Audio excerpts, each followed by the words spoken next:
কোরবানির ঈদে স্ত্রী সন্তানদের নিয়ে নিজের নতুন পাকা ঘরে উঠবেন এমনই এক বুক স্বপ্ন ছিল সবজি বিক্রেতা মোহাম্মদ কালামের। দীর্ঘ ৩০ বছরের অক্লান্ত শ্রমে পটুয়াখালীর গ্রামের বাড়িতে তৈরি করেছিলেন একটি ঘর, কিন্তু সেই ঘরে আর ঈদ করা হলো না। নারায়ণগঞ্জের ফতুল্লায় গ্যাস লাইন বিস্ফোরণের আগুনে পুড়ে ছাই হয়ে গেল পুরো পরিবার। আমার কাকার যেভাবে যে মৃত্যু হবে আমরা কোনোদিন ভাবতে পারিনি।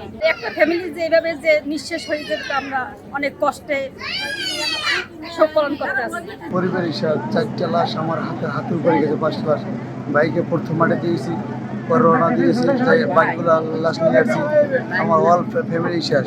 ভয়াবহ সেই বিস্ফোরণে কালাম, তার স্ত্রী এবং ৩ সন্তান সহ একই পরিবারের ৫ জনই একে একে পাড়ি জমান না ফেরার দেশে। সকালে স্ত্রী সাইমা ও ৩ সন্তানের লাশ গ্রামে পৌঁছালে স্বজনদের আহাজারিতে ভারী হয়ে ওঠে বাতাস।